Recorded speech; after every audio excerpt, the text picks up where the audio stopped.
Hey, and welcome back. We are going to be talking about sketching screen states. Now, I love sketching screen states. This focuses on drawing the entire screen or different interactions. An example is a user comes to a search page, clicks on a search bar, an overlay pops up, they type, get suggested searches. You get the point. We start thinking about those little micro interactions as well. That's the fun part too. I spend a lot of my time actually drawing these. So let's go back to our client. Let's think about something that we can work on. I kind of gave a little example about searching for a product. And I think that's a good way to kind of start. Let's think about our home screen just a little bit more. So let's just title that. And what I'm going to do is, well, you'll notice that I'm not really writing any annotations because they're kind of illegible. But since we're doing this together, get out your sketchpad, keep on going. You know what I'm drawing, and we don't really need them in this case. So if I start to think about this in a little bit more detail, I start to think about, well, what are the kind of like the different types of features and different types of elements that this page should have. We talked about a profile image. We have a search here as well. And we could start thinking about, well, we created a saved page. How does a user save an item? So we have our item here. Maybe it's a little heart on each image. I don't know. I kind of like that. I start to think about different things like the user can see in relation to that image, that type of content that's really important. So if we zoom in, I start thinking about like the product name, start thinking about like maybe there's the price, maybe there's some product information if that's useful. I'm not sure. Is there a button? Can users click this whole section? Is it like a card? That's really going to be up to you and what you think is best for users. Typically, I don't like placing like little buttons over here and just limiting a user because like on mobile, you want to tap larger surface areas. You got to make your buttons much larger too. In this case, I probably will use like a card.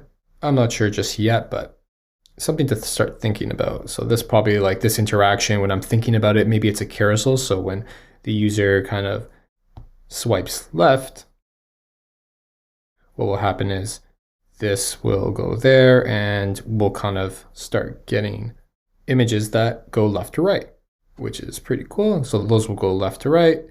But let's think a little bit more about this home screen. I mentioned like thinking about interests. We can start thinking about like ways that fits into the app. Maybe there's like a interest title and like a see all thing where they can go find more interests or maybe edit their current interest. Maybe they'll see items in relation to certain categories and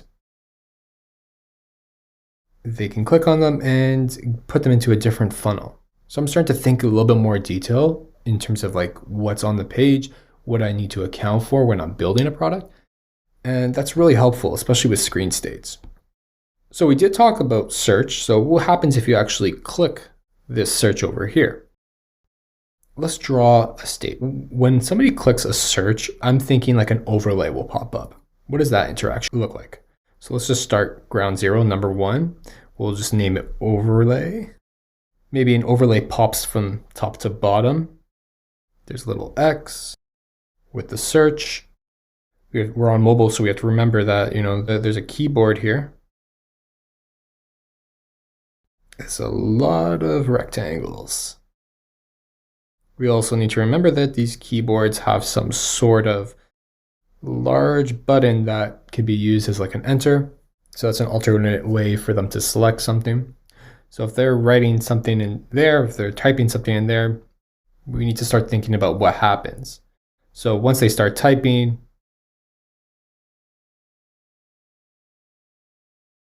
we'll stay in the same screen. Everything up here will stay the same. But now we'll start getting some type ahead result. Here, let's zoom in so we can write a little bit more neatly. So if I start typing in something like book,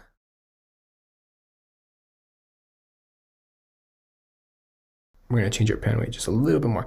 And we can bold it and say something like books for 8+.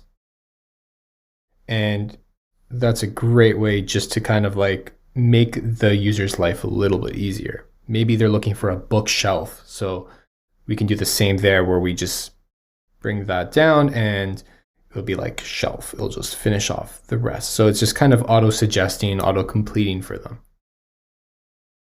So we start thinking about those types of elements that we're going to need. Obviously, this kind of stays persistent. And we'll start thinking about, well, what happens then? Maybe it's like a 1.1. But the next step is that they would go straight to search results. Now, what do search results look like? Maybe there's like a back button.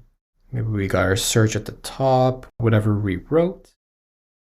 Maybe we have some information about the amount of results. I don't know, maybe there's a filter up here. Let's draw a little filter icon. Not the best, but it works. And they get the results here.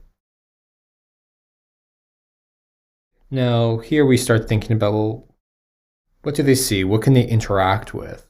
I know that they could be, if we split these up, maybe they seem more like cards like before, so they can tap the whole thing and go straight into like a product page that we've been sketching a bunch lately. But there's probably a couple of other things that we can pull out here. Maybe we have that heart and users can go straight to our saved page, whatever that may look like. I started off with understanding that I'm going to be creating an interaction for this certain flow, searching for some sort of product. And I asked myself the question, well, what comes next? And now I'm asking the question of, well, what alternate scenarios are there? So there's a couple different scenarios here. Users can, from here, we have different flows. Users can go see a product.